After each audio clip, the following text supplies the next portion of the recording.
Every case leaves behind evidence. Every mystery leaves behind questions. Welcome to This Explainer. Today, we're opening up a deeply unsettling case file. We're going to be stepping right into the dark, smoky streets of 1980s Los Angeles, looking at how one single killer stepped out of the shadows and literally became the living nightmare for an entire city. This is the stark, terrifying story of the Night Stalker. Okay, so let's dive right into this. I want you to picture California between the years of 1984 and 1985. The entire state is just completely gripped by this intense, paralyzing fear. I mean, an unseen killer is striking in the dead of night. People are double locking their doors, they're buying guard dogs, and they're just losing sleep because this predator is breaking into homes and murdering victims right in their own beds. It's a level of sheer terror that completely engulfed the whole region. Literally, nobody felt safe once the sun went down. And all of this led the police, a relentless media, and terrified citizens to ask one desperate, haunting question. Who was the Night Stalker? As these attacks just kept going on for months without any warning, the pressure to answer that question became absolutely immense. It turned what was a local crime wave into a full-blown statewide panic. Section 1. A Nightmare Without a Profile. The Random Attacks of 1984. Let's look at how this all builds. Starting in June of 1984, the attacks begin across Los Angeles and San Francisco, and for over 14 agonizing months, the killer just continues to strike without any warning whatsoever. This all builds up to a dramatic capture on August 31st, 1985. But the terrifying speed and just the sheer duration of this spree, it left law enforcement constantly one step behind, an absolute phantom.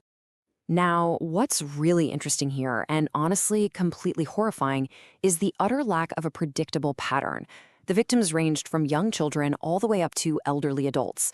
The killer used whatever weapon was handy, guns, knives, blunt objects, and he consistently attacked while his victims were sleeping.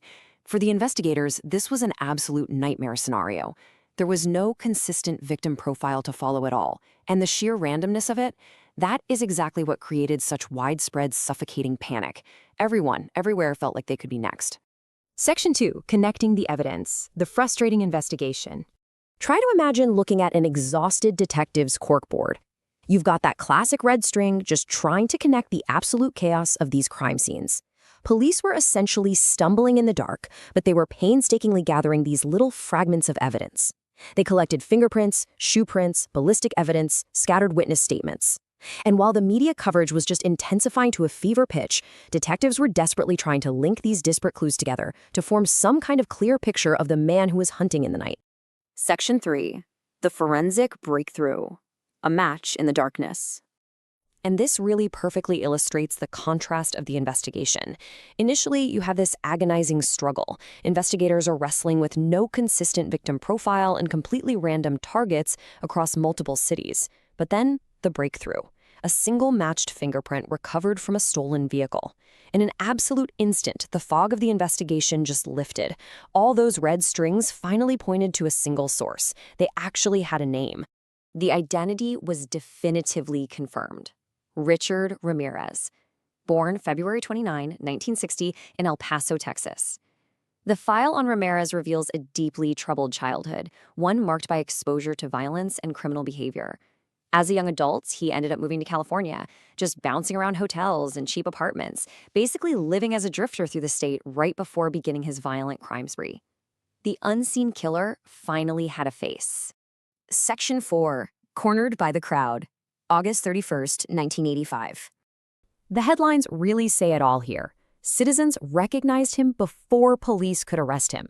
This is a truly incredible moment in criminal history. On that late August day in East Los Angeles, Ramirez was actually spotted right on the street. But it wasn't some specialized SWAT team that took him down. Regular residents of the neighborhood recognized his face from all that intense media coverage. They surrounded him, beat him, and literally held him down until the police finally arrived on the scene with sirens blaring. The very public who had lived in absolute terror for over a year were the ones who finally ended the reign of the Night Stalker. Section 5. A Legacy of Vigilance. The Trial and Aftermath. So, why does all this matter today, and what should you take away from this explainer? Well, look at the lasting impact of this case. First off, it permanently changed home security awareness across California. People simply never looked at an unlocked window the same way again. Second, it highlighted the absolutely critical importance of fingerprint and forensic evidence in modern policing. It was a total game changer. And third, it proved the undeniable power of public cooperation in solving major crimes. Ramirez was charged with numerous murders, attempted murders, sexual assaults, and burglaries in a trial that went on for several years. It became one of the most famous and highly publicized criminal trials in American history. The conclusion of that extensive trial was definitive. Richard Ramirez was convicted on multiple counts and sentenced to death. However, he actually remained on death row for decades and ultimately died in prison in 2013 from natural causes, long before his sentence was ever carried out. He remains one of America's most infamous serial killers, and his crimes are forever etched as one of the darkest chapters in criminal history. As we close out this grim case file, I want to leave you with this final thought. We know that some mysteries can be solved by the sheer force of science, absolute persistence, and an alert public. But how many others remain hidden in the darkness? Thank you so much for joining me for this explainer. Keep asking questions, keep looking at the evidence, and we'll uncover the next story together.